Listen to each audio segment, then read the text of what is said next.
عقیدے پر زیادہ زور ہمارے بیانات میں اس لیے دیا جاتا ہے کہ اسلام جو مذہب ہے وہ دو چیزوں کا نام ہے۔ اسلام کا ایک جسم ہے اور اسلام کی ایک روح ہے۔ اسلام کا جسم کیا ہے؟ عبادات، نماز، روزہ، زکوٰۃ، ان کے مسائل اور ان چیزوں پر اسلام کا جسم ہے۔ اسلام کی روح کیا ہے؟ اسلام کی روح عقیدہ۔ عبادت سے انسان مسلمان بن سکتا ہے، مومن نہیں۔ میں اس پر دلیل دوں۔ عبادت سے انسان مسلمان بن سکتا ہے لیکن مومن نہیں۔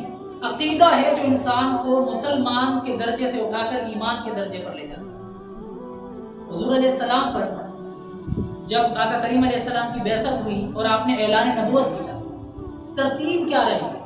کیا پہلے عبادتیں نازل ہوئیں یا عقائد نازل ہوئیں؟ تو اس کا جواب یہ آئے گا کہ پہلے عقیدے نازل ہوئے، اس کے بعد عبادتوں کی بات ہے۔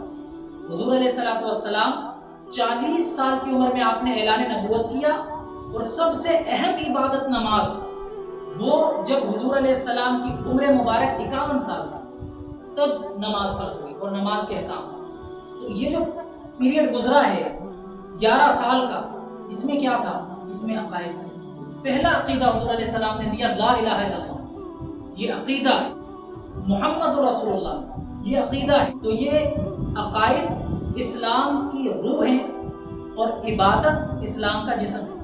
اور اگر روح ہی نکل جائے تو پھر جسم بیکار ہو جائے۔ جسم کی کوئی قیمت نہیں رہتی اگر روح موجود نہ ہو۔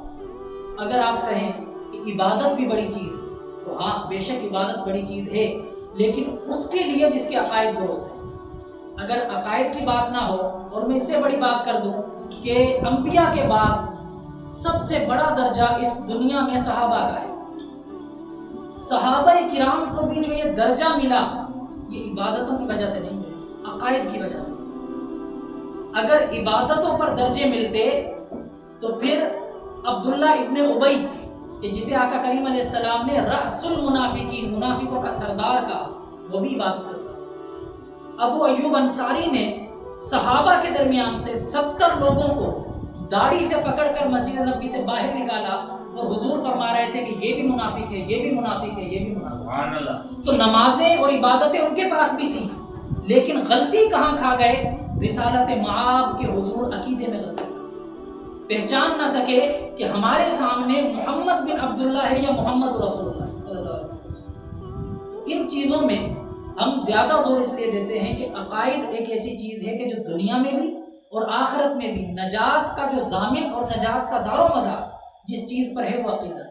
ایک شخص رسالت مآب صلی اللہ علیہ وآلہ وسلم کی خدمت میں حاضر ہوا اور عرض کی کہ یا رسول اللہ صلی اللہ علیہ وآلہ وسلم، میں آپ سے محبت کرتا ہوں۔ حضور علیہ السلام نے، بلکہ اس نے سوال یہ کیا، یا رسول اللہ قیامت کب آئے گی؟ تو آقا کریم علیہ السلام نے فرمایا کہ تو نے کیا تیاری کی؟ تو اس شخص کا جواب دیکھیں، ظاہر سی بات ہے کہ وہ مسلمان تھا، صحابی تھا، اور حضور کے پاس جب آیا، حضور نے جب پوچھا کہ تو نے کیا تیاری کی، تو اس نے کیا کہا؟ اپنی عبادتیں رکھی۔ اس نے عرض کی کہ یا رسول اللہ اور کچھ نہیں ہے اعمال نامے میں سوائے اس چیز کے کہ میں آپ سے محبت کرتا ہوں۔ سبحان اللہ، یہ صحابی کا عقیدہ دے رہا ہوں، اور کچھ بھی نہیں، صرف آپ سے محبت کرتا ہوں۔ آقا کریم علیہ السلام نے ایک لمحے کا توقف کیے بغیر ارشاد فرمایا کہ جو جس سے محبت کرتا ہے قیامت کے دن وہ ایسے ہوگا۔ دونوں امور کا اشارہ کیا کہ جو جس سے، اب یہاں حضور نے نہ نمازیں پوچھی، نہ روزے پوچھے، نہ زکوٰۃ۔ ان چیزوں سے عبادتوں کی اہمیت کم نہیں ہوتی، عبادتیں اپنی جگہ ہیں، لیکن عقائد ہی درست نہ ہو تو پھر چاہے جتنے سجدے کرے۔ مستدرک الحاکم کی حدیث ہے، حضور علیہ السلام نے فرمایا کہ اگر کوئی شخص ایسا سجدہ کرے کہ روزے کی حالت میں ہو، احرام میں ہو، حرم کے اندر ہو، اور اس کا سر کعبۃ اللہ سے لگ رہا ہو، ایسا سجدہ اگر کوئی کرے اور اس کے دل میں میری اہل بیت کے لیے ذرہ برابر ایک چوٹی سے بھی کم ذرہ برابر بغض ہو، تو اللہ تعالیٰ اسے جہنم میں ایسے پگھلا دے گا جیسے نمک پانی میں پگھل کے ختم ہو جائے۔ آپ بتائیں اس کی نمازیں، اس کی روزے، اس کے زکوٰۃ کہاں گئے؟ حضرت مولا مشکل کشا جب آپ جنگ کے لیے نکلے تو آپ کی آنکھوں میں آنسو تھے، آپ نے فرمایا کہ افسوس علی کو ان لوگوں سے لڑنا پڑ رہا ہے کہ جن کی عبادتیں اتنی زیادہ ہیں کہ ان کے سر پہ بھی سجدوں کے نشان ہیں اور ان کے ہاتھوں پہ بھی سجدوں کے نشان ہیں۔ اتنی عبادتیں کرنے کے باوجود وہ علی کو نہ پہچان سکے۔ تو عقیدوں کا سوال تو ہوگا، لیکن عقیدوں کا سوال ان رافضیوں سے بھی ہوگا کہ جو حضور کے سینے سے لگے ہوئے صدیق کو نہ پہچان سکے۔ عقیدوں کا سوال اس ابو لولو فیروز اور اس کی ذریت سے بھی ہوگا کہ جو حضور کے عدل کے مظہر حضرت عمر کو نہ پہچان سکے۔ عقیدے کا سوال ان بلوائیوں سے بھی ہوگا جو جناب عثمان کو نہ پہچان سکے۔ عقیدوں کا سوال ان خارجیوں سے بھی ہوگا کہ جنہوں نے علی جیسے بندے کے خلاف اپنی تلواریں تیز کرنے میں عمر گزار۔ کہ عقیدہ سب سے زیادہ جہاں محفوظ ہونا چاہیے وہ حضور علیہ السلام کی بارگاہ ہے۔